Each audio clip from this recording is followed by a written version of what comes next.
الميزان. Pada malam hari ini kita akan membahas tentang satu tokoh besar yang merupakan tokoh madhab, dan madhabnya adalah madhab yang mayoritas di negeri kita, madhab Syafi'i, yang didirikan oleh Al-Imam Asy-Syafi'i rahimahullahu ta'ala. Namun begitu banyak orang-orang yang menasabkan kepada madhab Syafi'i, terkadang tidak kenal siapa Imam Syafi'i. Harusnya orang-orang yang menasabkan diri kepada sebuah madhab itu minimalnya dia harus kenal siapa Imam Syafi'i. Memang dalam waktu yang singkat tidak mungkin kita bisa menceritakan tentang sosok Imam Syafi'i ini, tapi minimalnya kita mengetahui secara global siapa sebenarnya sosok Imam Syafi'i rahimahullahu ta'ala ini. Ma'asyiral muslimin yang dimuliakan Allah subhanahu wa ta'ala, Imam Syafi'i ini ada kemiripan dengan beberapa imam yang lainnya. Di antaranya bahwa dia ditarbiyah oleh ibunya, karena Imam Syafi'i itu terlahir yatim, sama dengan Imam Ahmad. Dan rata-rata para imam mereka ditarbiyah oleh orang tuanya, maksudnya oleh ibunya, dan berhasil, sehingga Imam Syafi'i rahimahullahu ta'ala menjadi imam dunia. Keyatimannya tidak menghalangi dia untuk menguasai dunia. Lah Imam Syafi'i rahimahullahu ta'ala itu berjumpa nasabnya dengan nasab Nabi pada Abdul Manaf. Jadi Abdul Manaf itu memiliki beberapa anak. Salah satunya adalah Hashim dan juga Al-Muttalib. Kalau Nabi SAW itu nasabnya sampai kepada Hashim, tapi kalau Imam Syafi'i nasabnya sampai kepada Al-Muttalib, tapi sama-sama ketemu di Abdul Manaf. Artinya Imam Syafi'i itu masih ada kaitan dengan Alu Baiti Rasulillah sallallahu alaihi wasallam, masih masuk pada keluarga Nabi sallallahu alaihi wasallam, dan berjumpa di kakek buyutnya Rasul, Abdul Manaf. Akan tetapi walaupun Imam Syafi'i jalurnya sampai kepada Abdul Manaf, kita tidak mengenal bahwa dia seorang ahli bait. Yang kita kenal dia adalah seorang imam besar, imam cerdas, bahkan dikatakan mujaddidul ummah, pembaharu umat. Sampai-sampai ada ulama mengatakan bahwa Allah subhanahu wa ta'ala akan membangkitkan setiap 100 tahun sekali ada orang-orang yang memperbaharui agamanya. Maka 100 tahun pertama Allah bangkitkan Umar bin Abdul Aziz, dan 100 tahun kedua Allah bangkitkan Muhammad ibnu Idris, maksudnya Imam Syafi'i rahimahullahu ta'ala. Bagaimana kisahnya? Di mana lahirnya? Bagaimana belajarnya? Bagaimana pujian ulama kepadanya? Bagaimana dia menjadi alim ulama besar? Dan bagaimana wafatnya, kemudian bagaimana tersebar madhabnya? Inilah yang kita akan bahas kurang lebih 1 jam ke depan. Ma'asyiral muslimin yang dimuliakan Allah Azza wa Jalla, ada kisah yang menarik sebelum saya masuk kepada kisah Imam Syafi'i rahimahullahu ta'ala. Imam Ahmad ibn Hanbal rahimahullahu ta'ala adalah orang yang sangat mengidolakan Imam Syafi'i. Jadi Imam Ahmad ibn Hanbal adalah salah satu murid dari murid-murid Imam Syafi'i. Jadi kalau kita lihat silsilah madhab itu sebenarnya murid dengan guru. Imam Malik gurunya Imam Syafi'i, Imam Syafi'i gurunya Imam Ahmad. Artinya bahwa di antara madhab-madhab fikih itu sebenarnya ada kaitan satu dengan yang lainnya. Masalahnya adalah ini pencetus-pencetus madhab itu tidak ada masalah dengan perselisihan mereka dengan gurunya. Yang jadi masalah adalah kita yang menasabkan dengan madhab Syafi'i, yang lainnya menasabkan dengan madhab Hambali, yang lainnya menasabkan dengan madhab Maliki. Jadi masalah gara-gara khilaf. Sampai-sampai suatu ketika ada kisah saking fanatiknya kepada madhab, sampai-sampai ada orang-orang yang berani itu membuat hadis palsu untuk memperkuat madhabnya. Seperti orang-orang yang fanatik kepada Imam Malik, Imam Darul Hijrah, kemudian merendahkan madhab yang lainnya. Mereka membuat hadis palsu dan mengatakan Nabi SAW bersabda, katanya, laula Malik lakana dinu halik. Kalau tidak ada Imam Malik, dunia agama ini akan hancur, katanya. Kalau tidak ada Imam Malik, agama ini hancur. Seolah-olah apa? Seolah-olah Nabi saja Imam Malik itu. Itu saking fanatiknya dengan Imam Malik sampai membuat hadis palsu.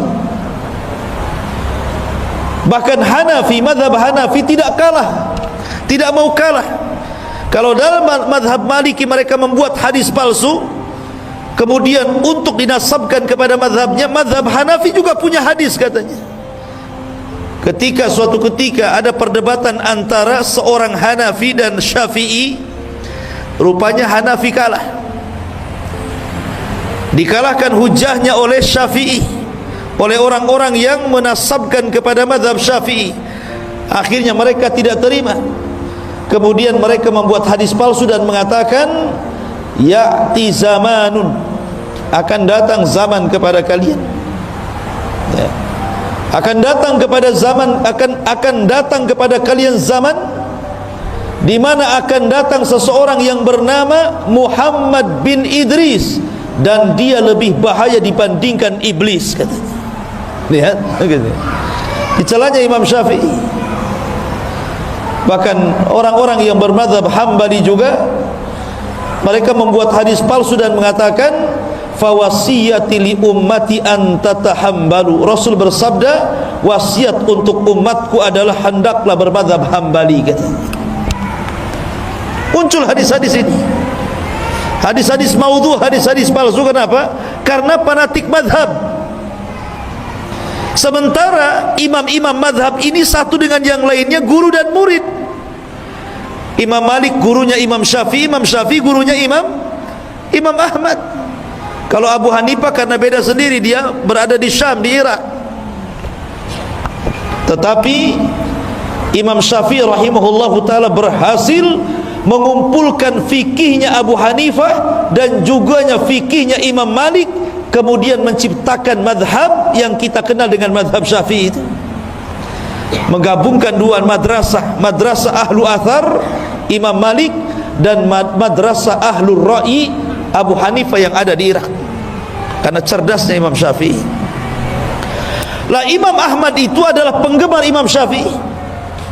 Sampai-sampai Imam Ahmad itu kalau habis sholat, dia mengangkat tangannya kemudian mengatakan, Allahumma gfirli wali walidayya wali Muhammad ibni Idris. Ya Allah, ampuni dosaku, ampuni dosa kedua orang tuaku, dan ampuni dosanya Muhammad bin Idris.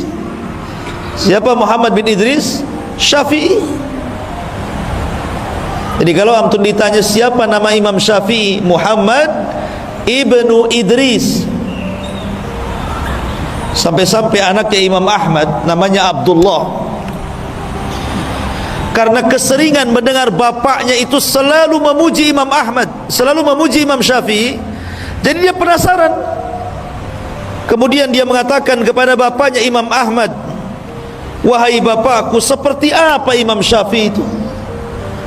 Kenapa engkau senantiasa memuji Imam Syafi'i? Tidak ada waktu kecuali kau puji Imam Syafi'i, dan kau doakan Imam Syafi'i sampai 40 tahun kau doakan dalam solatnya untuk Imam Syafi'i. Siapa emangnya dia? Karena putranya tidak tahu. Maka Imam Ahmad mengatakan, ya bunai, inna Syafi'i kasyamsi lid dunya wa kal afiyati lil jasadi. Wahai anakku, tahukah kamu Imam Syafi'i siapa? Imam Syafi'i itu seperti matahari untuk bumi ini, dan seperti kesehatan bagi orang-orang yang perlu kesehatan pada badannya. Jadi manusia berhajat kepada matahari dan berhajat kepada kesehatan. Artinya manusia sangat berhajat kepada Imam Syafi'i. Bayangkan Imam Ahmad loh 40 tahun berdoa kepada Imam Syafi'i agar Allah mengampuni dosanya. Pertanyaannya, pernah enggak antum mendoakan guru-guru antum itu? Jangan-jangan antum sendiri tidak pernah didoakan, apalagi doain orang.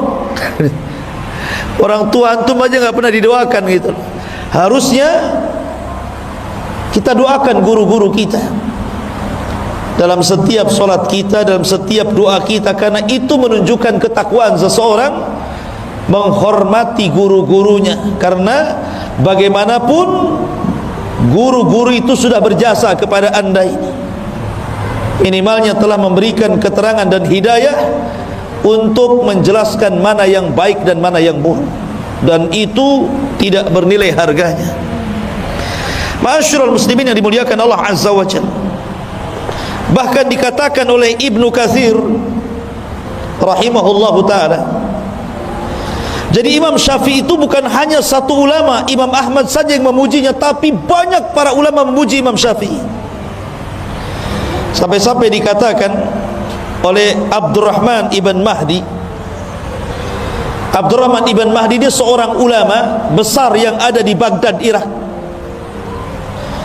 Dialah yang meminta kepada Imam Syafi'i untuk menulis sebuah kitab, namanya Kitab Usulul Fiqh, dan itulah kitab pertama di dunia yang dikarang oleh Imam Syafi'i. Kalau ditanya siapa yang pertama kali mengarang kitab usul fikih, maka jawabannya adalah Muhammad bin Idris, Imam Syafi'i. Bayangkan, makanya dikatakan mujaddid, karena seseorang tidak akan paham fikih kalau dia tidak belajar usulnya. Makanya ulama mengatakan, man harumal usul harumal wusul. Siapa yang diharamkan tidak paham dengan usul, maka tidak akan sampai ke tujuan, kata ulama. Karena orang bisa mengambil istinbat hukum dari Quran dan Sunnah itu karena paham usul fikih. Dan tidak ada yang meletakkan usul fikih pertama kali kecuali Imam Syafi'i. Atas siapa? Atas permintaan Abdurrahman ibnu Mahdi, seorang alim ulama Baghdad. Jadi Abdurrahman ibn Mahdi ini mengirim surat. Ketika itu Imam Syafi'i berada di Mekah, agar menuliskan untuk dia satu risalah berbentuk usul fikih. Maka ditulis oleh Imam Syafi'i itu bagaimana caranya pengambilan istinbat hukum dari Quran dan Sunnah untuk masalah fikih. Kemudian setelah selesai, kitabnya disebut Ar-Risalah. Kemudian dihantar ke Baghdad. Ketika buku itu sampai di Baghdad, semua ulama-ulama Baghdad takjub dengan buku itu, memuji Imam Syafi'i. Kenapa? Karena belum pernah ada ulama yang mengarang buku seperti itu, mencerdaskan orang, sehingga orang memudahkan untuk istinbat hukum dari Quran dan Sunnah dalam masalah fikih. Makanya dia dikatakan pembaharu umat karena dia yang pertama kali meletakkan ilmu usul fikih, Imam Syafi'i ini. Sehingga kita orang-orang setelahnya memudahkan untuk memahami tentang hukum-hukum dalam fikih dengan pahamnya usul fikih itu. Ma'asyiral muslimin yang dimuliakan Allah Azza wa Jalla, apa kata Imam Abdurrahman Al-Mahdi rahimahullahu ta'ala? Dia mengatakan, kata Abdurrahman Ibn Mahdi, demi Allah, aku tidak pernah melihat orang yang paling berakal melebihi Imam Syafi'i. Dia manusia yang ajaib dan cerdas. Ma'asyiral muslimin yang dimuliakan Allah Azza wa Jalla, dan banyak lagi pujian nanti kita akhirkan. Kita masuk pada sejarah pertama. Di mana Imam Syafi'i dilahirkan? Imam Syafi'i dilahirkan, ada yang mengatakan di Gaza. Kita kenal ada namanya jalur Gaza. Di mana? Palestina. Ada yang mengatakan dia dilahirkan di Asqalan. Makanya ada ulama namanya Al-Hafidh Ibnu Hajar Al-Asqalani. Asqalan, di mana Asqalan? Masih di Palestina. Jadi ada yang mengatakan di Gaza, ada yang mengatakan di Asqalan. Intinya Palestina lah. Jadi Imam Syafi'i dilahirkan di mana? Di Palestina. Lahir pada tahun 150 Hijriah dan wafat pada tahun 204 Hijriah. Berarti berapa usia Imam Syafi'i? 53 kan? Kurang lebih 53 ya. Dia lahir tahun 150 Hijriah, wafat tahun 204 Hijriah. Siapa yang bisa ngitung? 80? 54 tahun. Ya, kurang lebih 54 tahun. Artinya waktunya muda kan, 54 tahun kan masih muda tuh. Karena usia umat Nabi SAW berapa? Berkisar 60 tahun sampai 70 tahun saja kan. Artinya Imam Syafi'i itu masih muda meninggal itu. Tapi karyanya luar biasa. Bahkan pemikiran madhabnya sampai mempengaruhi seantero dunia, sampai ke negeri kita. Negeri kita ini mayoritas Syafi'i. Bayangkan usia yang sangat muda, tapi madhabnya bisa menyebar ke seantero dunia. Lah kebetulan di tahun kelahiran Imam Syafi'i itu adalah hari wafatnya Abu Hanifah. Jadi Abu Hanifah itu wafat pada tahun 150 Hijriah, tepat dengan lahirnya Imam Syafi'i di tahun 150 Hijriah. Jadi Abu Hanifah wafat, lahir Imam Syafi'i. Seolah-olah Allah Subhanahu wa ta'ala ingin menggantikan dengan wafatnya Abu Hanifah, lahirnya imam yang menggantikan Abu Hanifah, Imam Syafi'i Muhammad Ibn Idris rahimahullahu ta'ala. Lah ketika usia Imam Syafi'i ini 2 tahun, meninggal ayahnya. Masih muda ayahnya sudah meninggal. Akhirnya kemudian ibundanya membawa Imam Syafi'i yang ketika itu usianya 2 tahun dari Palestina, dibawa ke Mekah. Kemudian ditarbiyah oleh ibunya.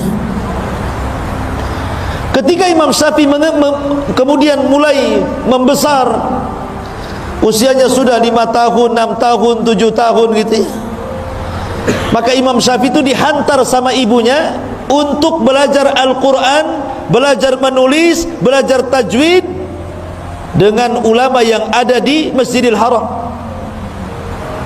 Jadi mungkin kalau istilah orang sekarang ngaji TPQ lah ya. Jadi di zaman itu ada TPQ juga. Masalahnya TPQ juga bayar kan sama gurunya. Imam Syafi'i ini tidak punya uang karena memang miskin dia. Dia tidak bisa bayar sehingga dia malu. Akhirnya dia pun mengatakan kepada ibunya, saya ingin nggak akan belajar sampai ibu bayar dulu tuh SPP-nya, itu bahasanya gitu. Tapi ibunya mengatakan, gini saja wahai Syafi'i, aku berikan kau solusi. Biar kamu tetap belajar karena ibu tidak sanggup membiayai kamu. Sudah gini saja, kalau ada syekh sedang ngajari anak orang kaya, kamu pura-pura duduk dekat dia, jangan ketahuan gurumu. Nanti apa yang diajarkan kau tangkap, kau hafal. Jadi kalau saya lagi ngajar anak-anak, nanti antum di situ duduk pura-pura dengerin gitu. Kata ibunya, apapun yang dikatakan gurunya kepada anak orang kaya itu, kau tangkap, kau hafal, katanya. Betul, dia nurut dengan ibunya. Subhanallah, berikan kecerdasan kepada Imam Syafi'i. Apapun yang dikatakan gurunya langsung hafal. Sampai-sampai di usia 7 tahun sudah hafal Quran. Di usia 7 tahun sudah hafal mutun-mutun. Dan dia memiliki suara yang sangat indah. Sampai-sampai gurunya itu apabila tidak hadir mengajar anak-anak, Imam Syafi'i yang menggantikan padahal masih kecil. Sini kamu gantikan saya ngajar, katanya. Bayangkan, karena cerdasnya. Bahkan di usia 10 tahun Imam Syafi'i sudah mampu menghafal kitabnya Imam Malik Al-Muwatta. 30.000 hadis di dalam Muwatta itu Imam Syafi'i ini hafal. Bayangkan, hafal usia berapa? 10 tahun. Anak-anak di zaman sekarang 10 tahun error lah otaknya, main game. Ya kan? Ini 10 tahun 30.000 hadis ada di otaknya. Dan dia menghafal Muwatta itu, ikhwan, bukan bertahun-tahun. Ketika dia ingin belajar kepada Imam Malik, dia kan miskin, tidak bisa beli kitab Muwatta itu. Akhirnya dia pinjam kitab Muwatta, kemudian janji bahwa kitab itu akan dikembalikan setelah 9 hari. 9 hari itulah dia hafal kitab Muwatta itu. Setelah hafal dikembalikan bukunya, bukan disalin, dihafal 9 hari, ikhwan. Bayangkan, dia bisa menghafal kitab setebal itu. Ma'asyiral muslimin yang dimuliakan Allah Azza wa Jalla. Makanya ulama Mekah namanya Sufyan ibn Uyainah itu sangat takjub dengan Imam Syafi'i, padahal usianya 10 tahun. Kemudian 12 tahun dia sudah hafal tafsir-tafsir, hafal sarah-sarah hadis. Bahkan di usia 15 tahun Imam Sufyan Al-Thawri sudah mengizinkan Imam Syafi'i untuk memberikan fatwa. Bayangkan, di usia 15 tahun diizinkan untuk ngasih fatwa. Jadi kalau ada orang bertanya, ya Imam apa ini hukumnya, dia boleh ngasih fatwa karena cerdasnya. Ma'asyiral muslimin yang dimuliakan Allah. Kenapa demikian? Karena Imam Syafi'i itu dari kecil hidup di sebuah kabilah namanya Hudzail. Jadi sengaja ibunya menitipkan di sebuah kabilah Hudzail, di mana kabilah itu adalah kabilah yang paling fasih bahasa Arabnya setelah Quraisy. Jadi Imam Syafi'i bertahun-tahun belajar bahasa Arab di situ. Belajar syair-syair Arab, belajar nahwu, belajar bahasa-bahasa Arab yang dikuasai orang-orang Badui. Karena di zaman itu seperti Rasul sendiri kan, ketika dilahirkan dibawa ke mana? Ke Bani Sa'idah kan, disusukan dengan Halimah Sa'diyah. Di mana? Di Badui, supaya terdidik bahasanya, terdidik kesantunannya, terdidik akhlaknya gitu ya.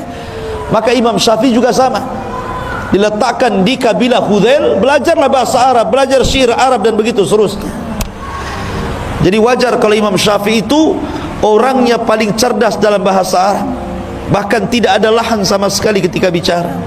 Dan itu dipuji oleh Ibnu Hisham. Ibnu Hisham itu tokoh ulama, pengarang kitab sirah. Ketika dia dari Mesir berjumpa dengan Imam Syafi'i, kemudian diskusi, dia sangat kaget dan mengatakan, demi Allah, aku tidak mengira Allah menciptakan orang kaya dia, katanya. Saking fasihnya bahasa Arab Imam Syafi'i itu. Ma'asyiral muslimin yang dimuliakan Allah Azza wa Jalla, wajar karena Imam Syafi'i itu punya ibu yang sangat cerdas. Sedikit saya ceritakan ibunya nih. Jadi suatu ketika ibunya ini bermasalah, akhirnya dia dipanggil ke pengadilan jadi saksi. Ketika itu hakim meminta 2 saksi perempuan, yang satunya adalah ibunya Imam Syafi'i. Kemudian setelah yang satu bersaksi, Hakim meminta agar saksi yang pertama diletakkan di ruangan ini, kemudian saksi yang kedua diletakkan di ruangan itu, supaya jangan nanti saling berbisik satu dengan yang lainnya. Kata ibunya Imam Syafi'i, apa yang kau lakukan wahai hakim ini salah, bertentangan dengan Quran. Satukan kami sekamar dengan dia, kami kan sama-sama saksi. Karena Allah berfirman dalam ayat dain, dalam ayat hutang, wa tudzakkira ihdahumal ukhra, hendaklah yang satu mengingatkan yang lainnya.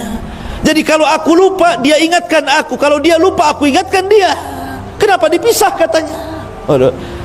Katanya Al-Hafidh Ibnu Hajar, lihat, ibunya Imam Syafi'i saja cerdas mengambil istimbat sebuah hukum, ya wajar anaknya cerdas.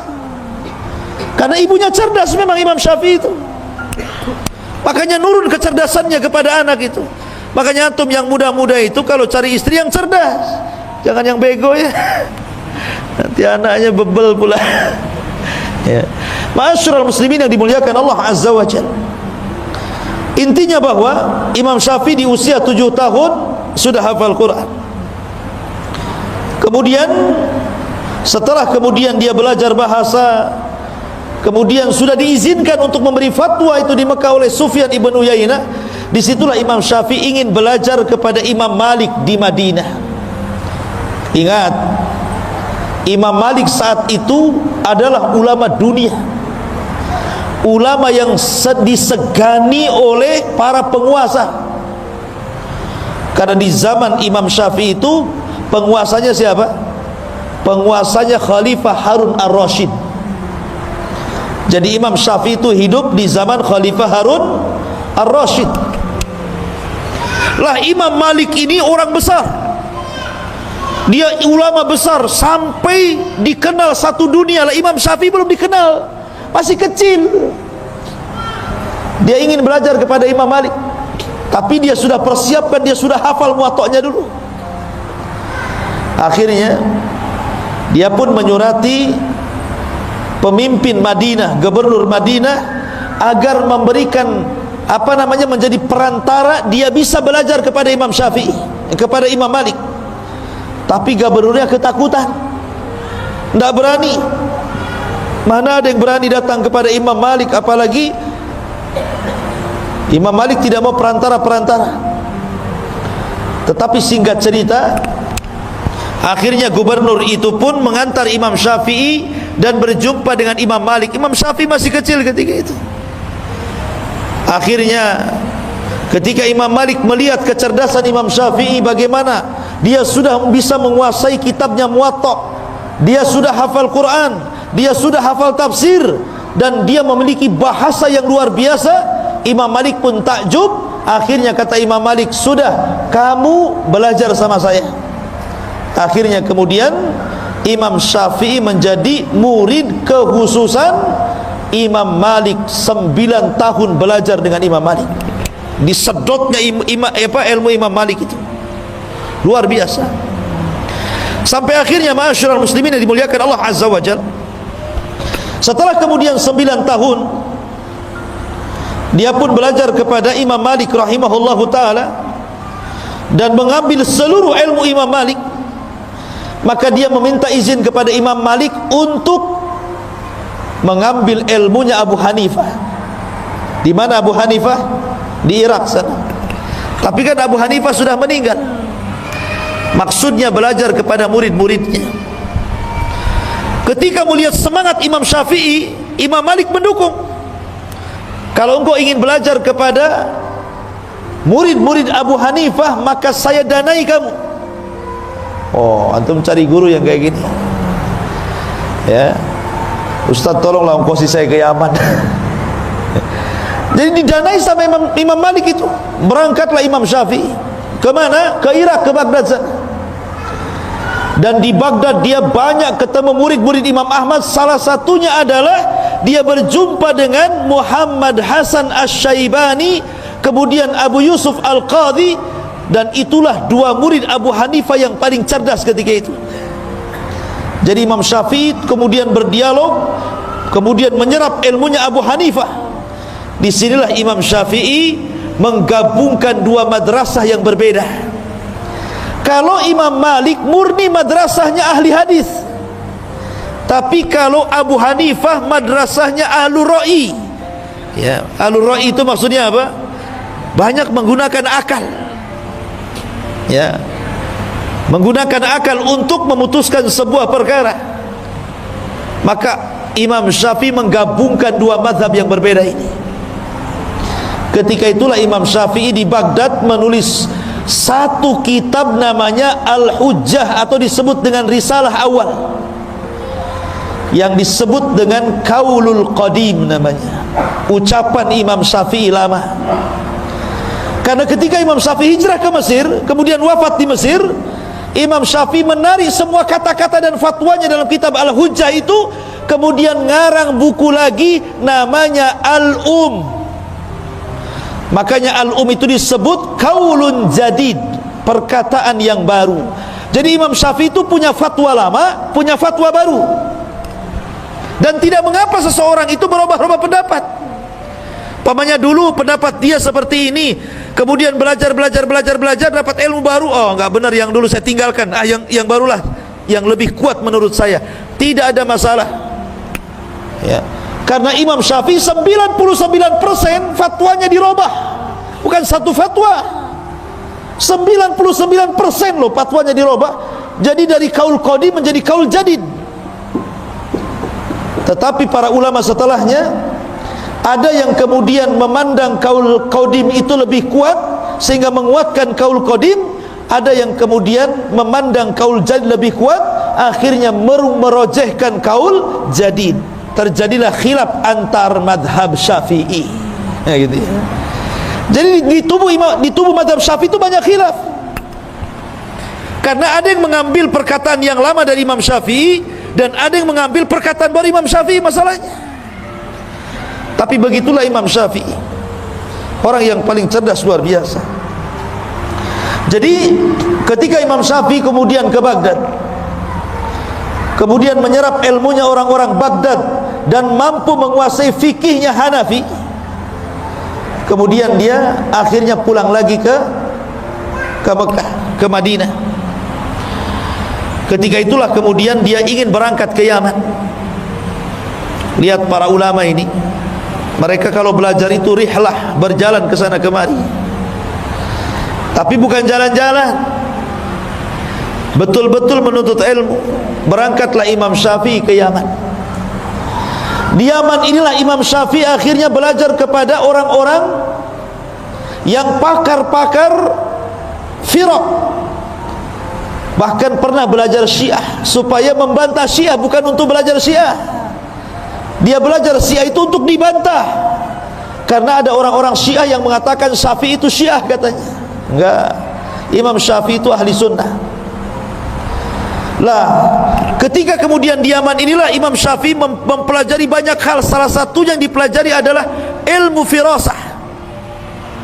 Firasat, ilmu firasat. Jadi kalau melihat orang itu, gelagatnya tahu ini orang baik atau orang jahat. Di dunia ini sampai-sampai dikatakan yang mampu mempelajari ilmu firasat cuma dua saja. Pertama Khalil Ibn Ibrahim, dan yang kedua Imam Syafi'i Muhammad bin Idris. Dia mempelajari ilmu firasat. Dia nengok orang saja udah tahu nih banyak utang nih kayaknya. Jadi luar biasa itu. Bukan meramal, itu ada ilmunya itu. Tapi tidak semua orang bisa kan gitu ya. Memang Imam Syafi'i membidangi itu. Karena kekuatan hafalan, kekuatan akal, kecerdasannya itu loh, sehingga dia mampu menguasai ilmu firasat itu. Tapi Allah takdirkan ikhwan, di Yaman ini dia terkena fitnah, di mana Imam Syafi'i difitnah oleh gubernur yang ada di Yaman, bahwa dia hendak memberontak kepada Khalifah Harun ar-Rasyid karena hasadnya.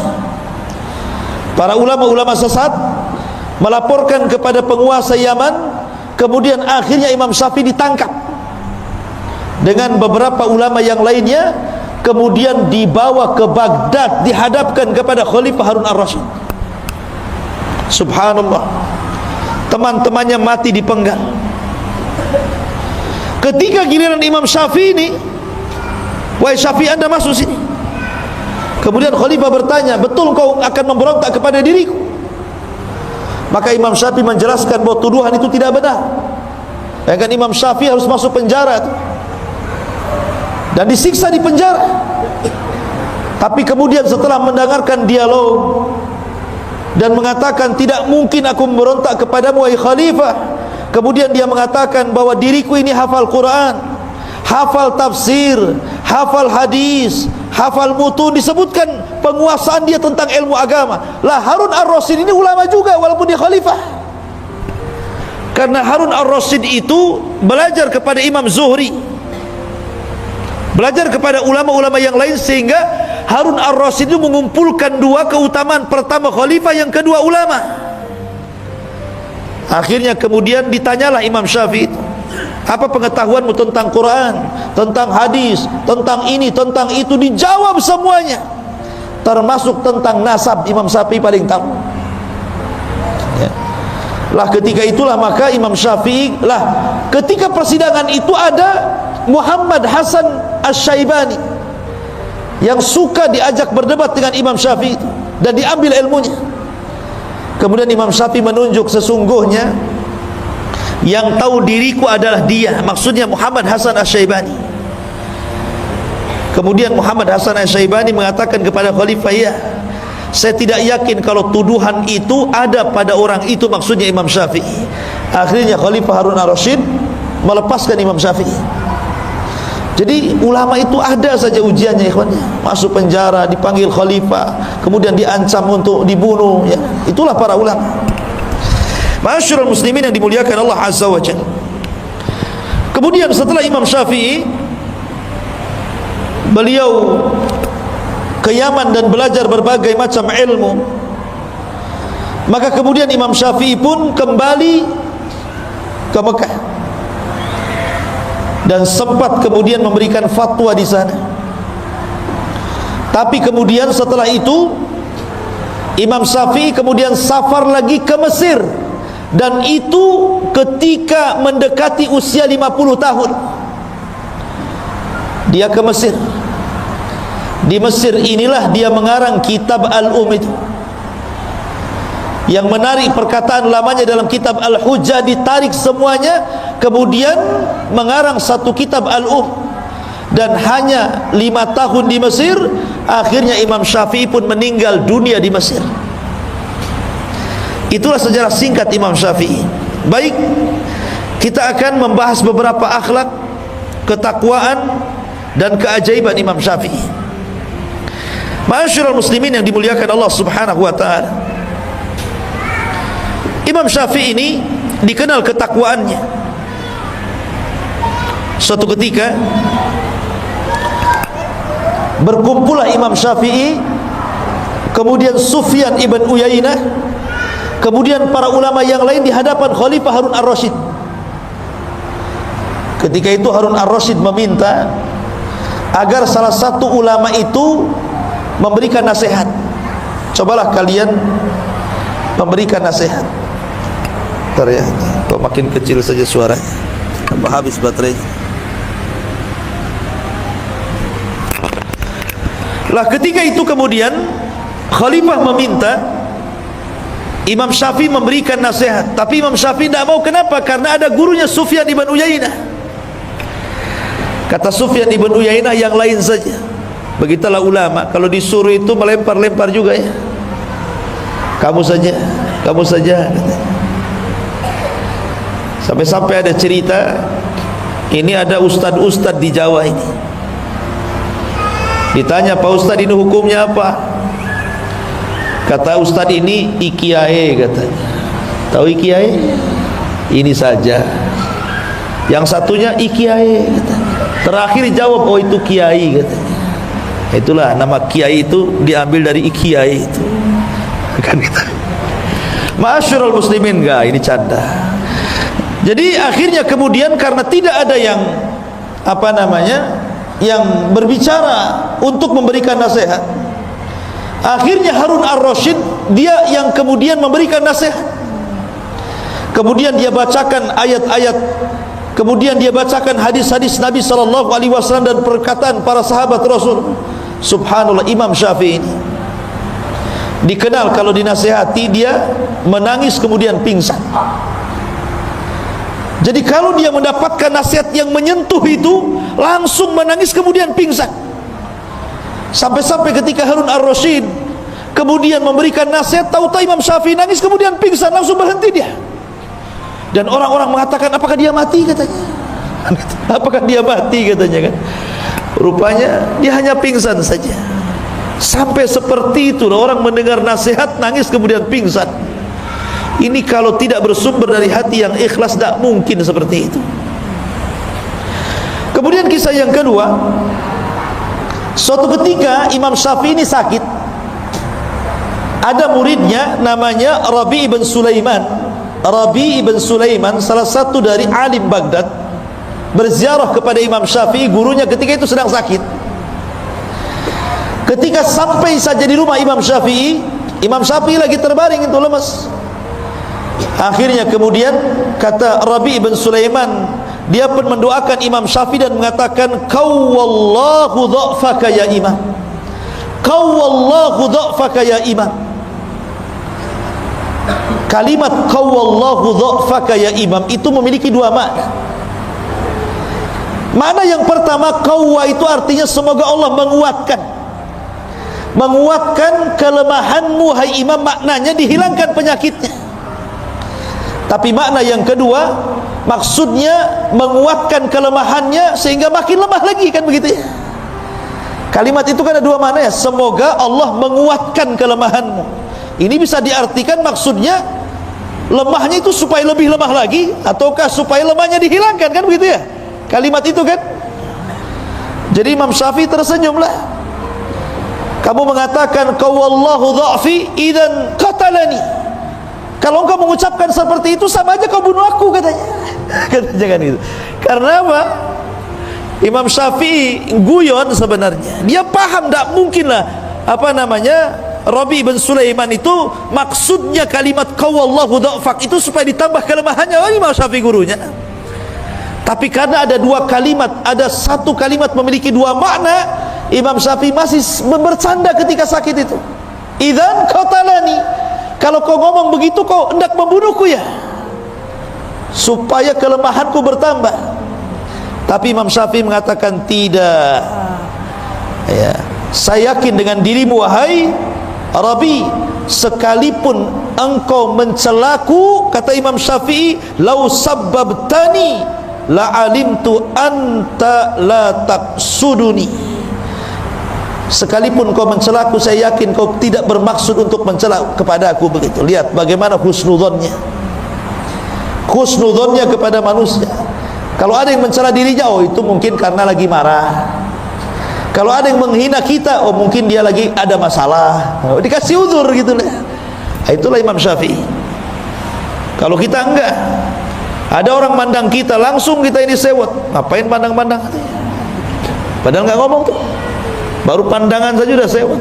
Apa kau katanya? Oh, bahasa Medan pula keluar. Ya. Ma'asyiral muslimin yang dimuliakan Allah Azza wa Jalla. Kemudian yang ketiga, kisah perdebatan antara Yunus As-Sadafi dengan Imam Syafi'i. Ini guru murid sebenarnya ini. Biasa orang dulu itu murid berdebat dengan gurunya. Jadi Yunus As-Sadafi atau Ibn Abdil A'la ini bermasalah dengan Imam Syafi'i ini, berdebat gitu sangat sengit sampai keduanya mengangkat suaranya saking kencangnya gitu. Akhirnya marah ini Yunus ini, keluar dari majelis Imam Syafi'i, kemudian kabur dari ke masjid dan masuk ke rumahnya. Tapi Imam Syafi'i ini walaupun harus berbeda pandangan bukan berarti bermusuhan. Keluar dari masjid, dicarinya rumah Yunus As-Sadafi itu. Kemudian setelah sampai di rumahnya, kemudian dia mengatakan dan mengambil tangannya dan mengatakan, ya Yunus, la yastaqimu an takuna ikhwanan wa illam nattafiq fi mas'alatin. Wahai Yunus, sebaiknya kita jadi kawan sajalah walaupun kita tidak sepakat dalam masalah yang satu ini, tapi kan kesamaan kita banyak. Ya gitu ya. Ini lihat, Imam Syafi'i mencontohkan bagaimana sikap orang berdebat itu. Orang sekarang kalau berdebat kalah, musuhan tuh. Ya, malas saya berdebat dengan dia. Sudah tidak ada kawan lagi. Bahkan kalau sampai berdebat itu sampai membidah-bidahkan tuh.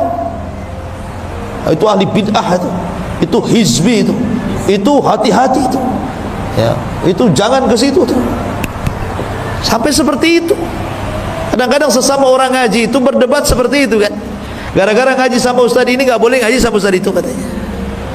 Ya, segitu piciknya otak itu. Imam Syafi'i loh ya, dia ngalah datang ke muridnya, sudahlah kita berkawan saja walaupun beda masalah, kan enak itu kalau ngomong begitu. Ma'asyiral muslimin yang dimuliakan Allah Azza wa Jalla. Kemudian juga kisah yang lainnya, tapi kisah ini ada yang mengatakan lemah, dilemahkan para ulama, tapi nggak apa-apa kita kisahkan. Jadi karena Imam Syafi'i itu selalu dipuji-puji Imam Ahmad, sampai anak perempuan Imam Ahmad itu setiap hari mendapatkan dongeng dari Imam Ahmad tentang sosok Imam Syafi'i. Jadi hayalannya itu akhirnya pengen ketemu. Kok bapakku ini selalu memuji Imam Syafi'i ini. Akhirnya terhayalkan, kapan jumpa dengan Imam Syafi'i, kapan jumpa dengan Imam Syafi'i. Allah takdirkan, Masya Allah, di musim saif Imam Syafi'i itu kebetulan safar dari Mekah ke Baghdad, dan rumah Imam Ahmad itu di Baghdad. Dan qadarullah ketika itu Imam Syafi'i sedang sakit panas, bukan kena corona ya sakit demam, diikat kepalanya ya. Kemudian mampir pula di rumah Imam Ahmad. Wow, Imam Ahmad senang. Kenapa? Karena anak-anaknya selalu bercerita tentang Imam Syafi'i. Imam Ahmad ingin kenalkan, ini loh orang yang selalu aku ceritakan kepada kalian, gitu maksudnya. Wah, senang anak-anaknya yang selama ini mereka penasaran ceritanya Imam Syafi'i itu diceritakan Imam Ahmad, rupanya orangnya datang, kan bahagia. Tapi kebahagiaan itu kemudian menjadi kekecewaan ketika salah satu putri Imam Ahmad ini memperhatikan ibadahnya Imam Syafi'i karena ingin menirunya. Seperti apa sih hebatnya orang ini? Kenapa bapakku sampai mengalem-ngalem dia? Mulailah malam hari, awalnya datang Imam Syafi'i, tentu namanya tamu kan dijamu tuh, kasih makan enak. Sekali makan habis makanannya, satu meja. Jadi ditengokin saja sama anaknya. Wah, banyak makannya nih Imam ini kan. Gitu. Kemudian habis makan dia jilat-jilati tangannya. Kemudian dia perhatikan cara makannya. Kenapa dia cara makannya tidak pakai sunnah Nabi? Sunnah Nabi kan 3 jari. Ini main kerewek 5 jari nih kan. Ya. Harusnya kan seorang imam itu pakai 3 jari, makan sedikit, ini habis satu meja. Mulai dia bertanya-tanya, ini Syafi'i ke bukan Syafi'i gitu. Akhirnya malam harinya ditengok lagi, nggak ada pun sholat malam dia, tak tahajud, tak witir, tidur aja gulang-guling gitu sampai subuh. Ya. Kata anaknya, macam mana betul tak Imam Syafi'i? Kalau imam kan harus sholat malam, tahajud gitu ya. Anehnya lagi yang ketiga, ketika Imam Ahmad bangun di waktu subuh, ngajak Imam Syafi'i sholat subuh ndak wudu lagi, bayangkan. Makin stres anaknya ini jangan-jangan Imam Syafi'i KW ini. Ya. Ma'asyiral muslimin yang dimuliakan Allah Azza wa Jalla, penasaranlah anaknya ini. Kemudian manggil bapaknya Imam Ahmad, wahai abi, betul tak Imam Syafi'i itu? Kata Imam Ahmad, iya dia itu Imam Syafi'i. Dialah orang yang suka aku puji-puji, aku doakan 40 tahun, dialah orangnya. Kata anak putrinya, begini wahai bapakku, saya punya 3 soalan. Pertama, saya perhatikan cara makan dia, sudah tidak pakai sunnah, habis pula satu meja. Kemudian yang kedua, kok nggak pernah sholat malam? Aku perhatikan dia nggak witir, nggak tahajud, nggak ada apa-apa, tidur aja kerjanya. Kemudian ketika saya perhatikan dia pulang dari rumah, itu air yang kau sediakan wahai bapakku untuk berwudu disentuh pun tidak, langsung ke masjid dia. sebenarnya ada apa ini?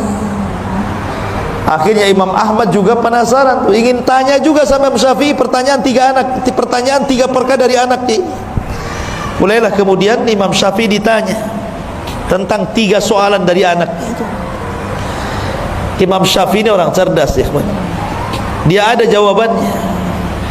Kalau antum di posisi Imam Syafi'i malu, memang antum seperti itu. Gitu ya. Tapi Imam Syafi'i mengatakan, ya Ahmad, haddatsana Rasulullah sallallahu alaihi wa haddatsana fulan qala haddatsana fulan qala Rasulullah sallallahu alaihi wasallam. Kemudian dia membacakan, adapun kenapa saya makan, saya habiskan semuanya itu karena Rasulullah bersabda, ta'amul qurama dawa wa ta'amul bukhala daun, katanya. Karena makanan orang yang ikhlas itu, makanan orang yang dermawan itu pasti jadi obat. Makanya mumpung ini obat, ku makan semua. Kan aku lagi sakit kemarin itu, lagi demam, tapi bukan kena corona sekali lagi. Ya. Setelah saya makan habis makananmu, alhamdulillah, hilang demam saya, katanya. Hilang demam saya. Ta'amul qurama dawa, bahwa makanan yang diberikan orang yang dermawan, orang ikhlas pasti jadi obat. Tapi makanan yang diberikan orang bakhil, hati-hati jadi penyakit. Hati-hati jadi penyakit. Makanya kalau antum punya kawan bakhil ditraktir jangan mau, pulang mencret. Iya. Oh, kalau kawannya ini dermawan, maulah saya. Jadi kalau antum sakit di rumah, stres, nah, telepon saja kawan yang dermawan itu. Kapan traktir saya? Tidak usah ke apotek cari obat, cari kawan saja yang dermawan. Kemudian yang kedua, kenapa aku tidak tidur? Kata, aku tidak tidur, kata Imam Syafi'i. Memang aku tidak sholat malam, aku tidak tahajud, aku tidak witir, tetapi sepanjang malam ini aku teringat hadis Nabi. Kemudian aku usahakan hadis itu dalam satu malam aku keluarkan faedah-faedahnya, dan aku berhasil mengumpulkan 100 faedah dari hadis itu. Kemudian Imam Ahmad penasaran, hadis apa itu? Kemudian Imam Syafi'i mengatakan, hadis tentang burung Nughair. Jadi Anas bin Malik itu punya adik kecil belum balik, namanya Abu Umair. Bayangkan, anak belum balik tapi sudah disebut Abu loh ya, Abu Umair. Gak apa-apa, seseorang itu walaupun belum menikah dipanggil Abu, itu kunyah, sunnah hukumnya. Ya, sama Ustaz, kenapa? Takut dicap radikal, karena orang radikal itu depannya abu-abu. Ini Abu Umair itu kecil, anak kecil. Abu Umair itu punya burung namanya Nughair. Dari sini boleh seseorang itu punya peliharaan dikasih nama. Boleh punya kucing dikasih nama siapa? Ya, kasih nama siapa? Kucingnya. Jangan kasih nama istri antum. Jadi boleh kita memberikan nama kepada peliharaan, sebagaimana di zaman itu ada burung dikasih nama Nughair sama si Abu Umair ini. Namanya anak burung berakal, belum balik, kan tidak pandai merawat burungnya. Lain dengan kayak antum, mungkin ada sangkarnya, dimandikan, orangnya belum mandi, burungnya sudah mandi. Orangnya belum makan, burungnya sudah makan. Ya, karena anak kecil yang melihara burung mungkin tak keinjak, tak kecekik, matilah burung ini. Nangis Abu Umair ini, namanya anak-anak. Maka dilaporkanlah oleh Anas bin Malik kakaknya kepada Rasulullah, ya Rasulullah, adik saya menangis. Kenapa? Burungnya mati. Maka Nabi langsung dari rumahnya, bayangkan, takziah gara-gara kematian burung. Bayangkan, orang burung mati takziah loh Nabi. Bukan orang saja takziah, Nabi bertakziah sama anak kecil gara-gara burungnya mati. Kenapa? Karena tahu Nabi itu bagaimana rasanya anak kecil pecah hatinya. Itu sama dengan orang dewasa ketika ditinggal oleh pacarnya. hatinya sakit. Anak kecil itu sakit loh kalau mainannya hilang kan ya. Makanya Rasul takziah, kasihan. Nah itulah, makanya amalan yang paling tinggi itu jabrul qalbi, ikhwan. Berusaha menenangkan hati orang, jangan membuat orang itu sedih. Sururun tudkhiluhu ala qalbi muslim, kebahagiaan yang kau masukkan kepada hati seorang muslim. Akhirnya kemudian kata Imam Syafi'i kepada Imam Ahmad, aku perhatikan hadis itu semalam suntuk dan aku berhasil mengeluarkan 100 faedah dari hadis itu. Jadi aku gak tidur, aku mikir hadis itu saja.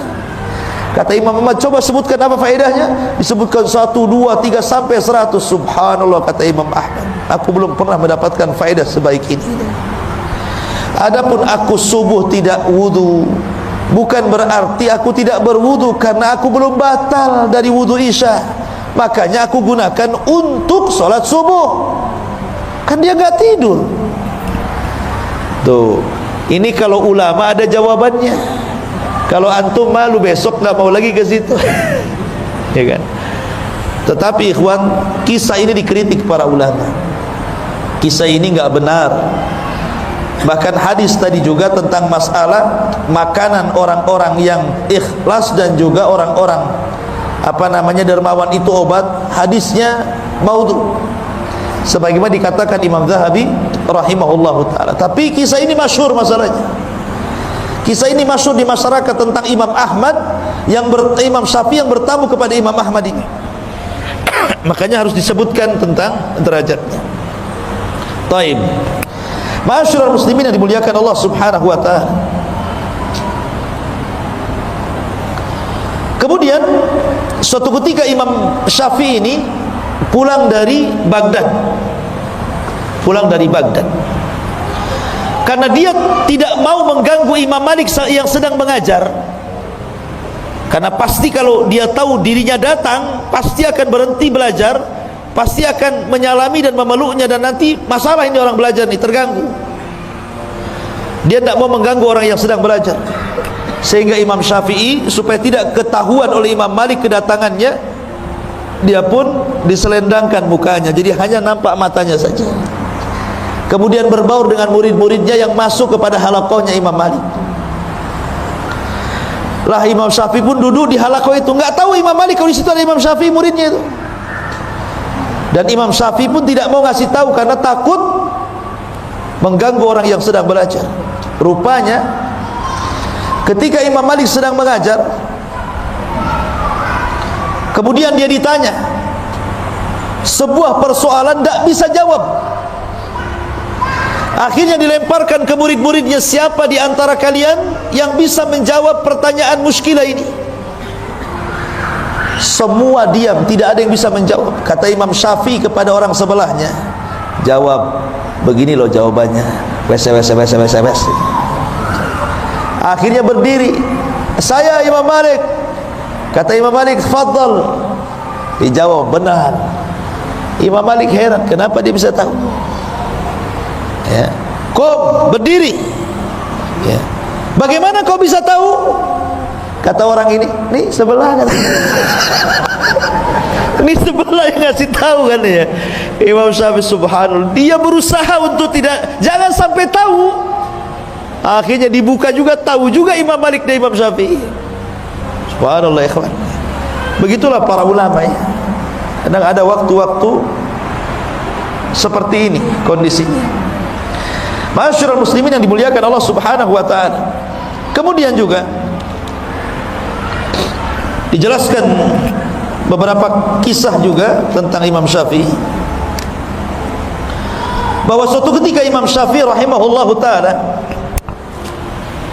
dia melewati, jadi kalau dia punya guru namanya Imam Waqi'.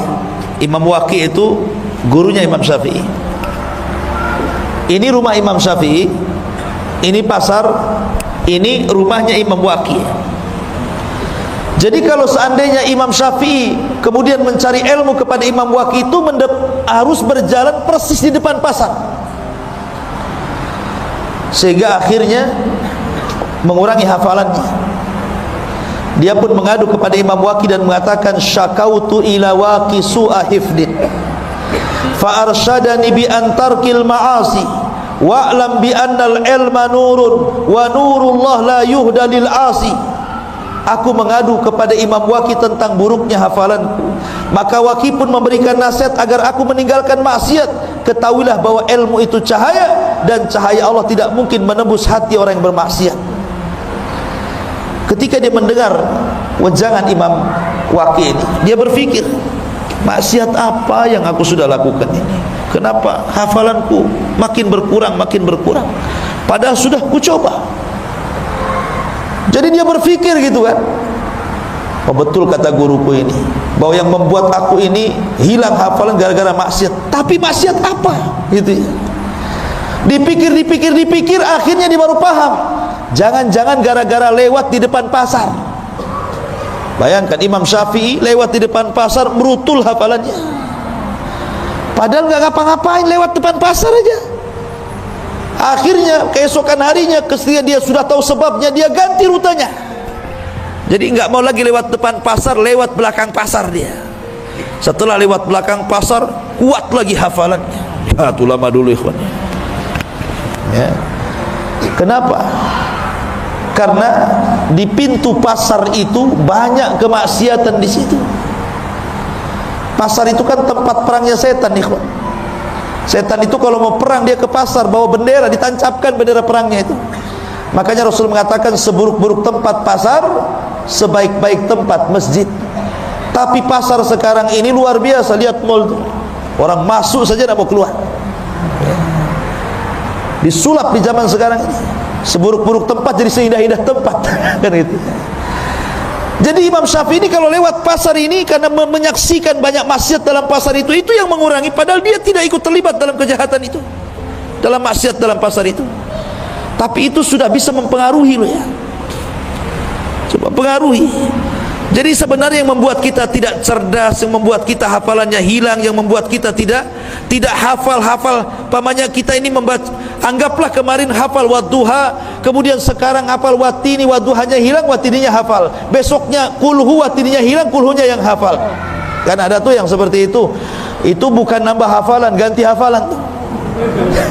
Diganti itu hafalannya ya. Ya. Boleh itu karena kenapa kok jadi ganti hafalan bukan nambah hafalan, itu karena maksiat yang dilakukan. Maksiat sebenarnya menjadikan orang itu jahil. Ya, dan ini wasiat yang bagus daripada Imam Syafi'i rahimahullahu taala. Ma'asyiral muslimin yang dimuliakan Allah Subhanahu wa taala. Adapun Imam Syafi'i ini memiliki guru-guru yang luar biasa. Di antaranya beliau memiliki guru di Madinah namanya Malik ibn Anas. Imam Malik ibn Anas, Ibrahim ibn Sa'ad al-Ansari, Abdul Aziz ibn Muhammad ad-Darari, Ibrahim ibn Abi Yahya, Abdullah ibn Tafih as-Sa'ig. Kemudian di Yaman dia juga punya guru namanya Hisham ibn Yusuf qadi Yaman. Kemudian Amr ibn Abi Salamah, Yahya bin Hassan, Mutarrif ibn Mazin. Kemudian di Irak dia juga punya guru namanya Waqi ibn Jarrah, Abu Usamah Hamad ibn Usamah al-Kufiyan, Ismail ibn Ulayyah, dan yang lainnya. Termasuk di Mekah dia berguru kepada Sufyan ibn Uyainah, Muslim ibn Khalid, Abdul Majid, dan yang lainnya. Intinya bahwa itulah guru-guru kondang beliau yang menjadikan Imam Syafi'i menjadi sebuah ulama besar dan akan senantiasa dikenang. Siapa Imam Syafi'i? Sebenarnya kenapa madhabnya itu sampai menyebar, ikhwan? Sebelum Imam Syafi'i itu sudah banyak madhab. Imam Ibnu Jarir itu punya madhab, namanya madhab Ibnu Jarir. Sufyan ibn Uyainah punya madhab, namanya madhab Uyainah. Sufyan al-Thawri punya madhab, namanya madhab al-Thawri. Kemudian Al-Auza'i namanya madhab Auza'i. Jadi madhab itu dulu banyak, bukan 4 madhab saja. Cuman masalahnya ulama-ulama ini tidak banyak muridnya yang menyebarkan madhabnya ke seantero dunia, sehingga dengan hilangnya mereka, hilangnya juga madhab mereka, wafatnya mereka menjadikan wafat juga cara pandang mereka, sehingga tidak banyak dikenang orang. kecuali 4 madhab, ya, Maliki, Hanafi, kemudian Hambali dan Syafi'i. Ini murid-muridnya banyak, sehingga murid-muridnya inilah kemudian mencatat seluruh fatwa-fatwa Syafi'i, Imam Malik, Abu Hanifah, Imam Ahmad. Kemudian setelah imam-imam ini meninggal, maka fatwa-fatwa mereka menyebar di seantero dunia. Makanya madhabnya tersebar. Bukan berarti madhab ini cuma 4 ini saja, tidak, sebelumnya banyak madhab, cuman tidak tersebar, tidak seperti 4 madhab, ya. Tetapi ingat, Imam Syafi'i sendiri mengatakan dalam urusan madhab, idza sahhal hadis fahuwa madhabi. Kalau hadis itu sahih, berarti itu madhabku. Maknanya kalau kita mengikuti hadis yang sahih, kata Imam Syafi'i, dia sudah ikut madhabku, ya kan? Jadi tidak perlu fanatik dengan madhab itu, ya. Karena kalau kita bicara madhab itu ada 3 kelompok di masyarakat itu. Satu, ada orang yang fanatik buta dengan madhab. Saya mah Syafi'i Ustaz, Hambali tidak mau, Maliki ogah, Hanafi apalagi katanya, saya tidak mau, Syafi'i tetap Syafi'i, hidup mati Syafi'i katanya, mau benar mau salah Syafi'i. Ada orang yang seperti itu fanatik madhab. Yang kedua, ini kelompok yang kedua, nggak mau bermadhab ya, apalah Syafi'i, Maliki, Hambali, nggak mau. Kenapa? Karena Rasul bersabda, kutinggalkan 2 pusaka kepada kalian, siapa yang berpegang selamat kalian, tidak akan sesat. Quran dan sunnah. Quran sunnah saja saya, madhab tidak perlu, ya. Ada kan orang seperti itu, Quran sunnah sajalah saya. Karena Rasulullah yang menyebutkan Quran sunnah, tidak disuruh ngikut Syafi'i, Maliki, Hanafi, Hambali. Ada orang yang tidak perlu madhab, tidak perlu saya madhab-madhaban. Kelompok yang ketiga ini tengah-tengah, dia tidak melepaskan madhab dan tidak juga fanatik madhab. Mana-mana yang benar dari madhab itu, umpamanya kebenaran adalah dalam Syafi'i, saya Syafi'i, kebenaran dalam Hambali, saya Hambali, kebenaran ada pada Maliki, saya Maliki, kebenaran pada Abu Hanifah, saya Hanafi. Mana-mana yang benar itulah yang dipilih, dan harusnya ambil yang terakhir ini pendapat kita, supaya tidak fanatik madhab, ya. Karena masing-masing ulama itu kan punya keistimewaannya. Sekarang kalau seandainya orang yang tidak mau bermadhab ini, Quran sunnah saja, saya katakan, gimana kau caranya memahami Quran dan sunnah kalau tanpa ulama? Justru dengan adanya madhab itu kita tertolong. Jadi kita paham maksud Quran, maksud hadis. Ini loh ulama yang paling paham, karena ulama itu warasatul anbiya. Tetap kita butuh ulama untuk memahami itu, karena kita bukan siapa-siapa. Tapi kita juga jangan sampai fanatik, karena mereka bukan nabi. Ulama itu tidak maksum, yang maksum itu nabi. Makanya ambil yang benar, campakkan yang salah. Itulah seruan dan slogan mereka semuanya. Seperti Imam Syafi'i mengatakan, apabila kau dapati dalam bukuku menyelisih Al-Quran dan Sunnah, tinggalkan. Tetapi yang sesuai dengan Quran dan Sunnah ambil. Itu kata-kata Imam Syafi'i itu, ya. Maka kita ambil yang sesuai dengan Al-Quran dan Sunnah, dan kita tinggalkan yang tidak sesuai, selesai, ya kan? Jadi tidak perlu lagi kita sibuk. Anda bermadhab, bermadhab, tapi semua madhab, gitu, ya. Ustaz, saya mau Syafi'i saja, nggak apa-apa. Antum Syafi'i saja, nggak dilarang. Tapi kalau yang jelek, artinya jangan mengikuti semuanya. Karena tidak semua perkataan Syafi'i kan benar, kan, namanya manusia pasti salah, kan begitu. Yang benar saja nggak apa-apa ambil, yang salah jangan. Ya, karena banyak para ulama pun mereka bermadhab Syafi'i. Imam Nawawi Asy-Syafi'i, Ibnu Hajar Asy-Syafi'i, kan begitu. Nggak apa-apa. Syafi'i nggak apa-apa, Syafi'i. Tapi Syafi'i yang lurus. Jangan di sini Syafi'i, di sana tak Syafi'i pula. Ya kan? Ada yang seperti itu, ada. Ya. Contohnya gimana? Dalam mazhab Syafi'i, kalau cerita cadar itu wajib. Imam Syafi'i kalau bicara cadar itu wajib. Justru mazhab yang lain tidak mengatakan wajib, ya kan? Tapi ketika ada orang yang kemudian bercadar, dibilang apa? Itu niru adat Saudi. Saudi itu Hambali, ikhwan, bukan Syafi'i. Kan gitu ya. Itu karena tidak paham madhab kan. Harusnya kalau dia paham madhab jangan ngomong begitu. Justru dalam madhab Syafi'i itu wajib pakai cadar itu, dan madhab yang lain tidak. Kenapa anda kemudian ngaku madhab Syafi'i tapi urusan ini anda katakan dari Saudi katanya? Berarti tak paham madhab namanya. Itulah pentingnya seseorang itu mempelajari fikih sesuai dengan madhab supaya tidak fanatik. Wallahu a'lam bishawab. Ikhwatu fillah, ini yang bisa sampaikan, mudah-mudahan ada manfaatnya. Subhanallah bihamdika asyhadu an la ilaha illa anta astaghfiruka wa atubu ilaik. Allahu ta'ala alam. Assalamualaikum warahmatullahi wabarakatuh.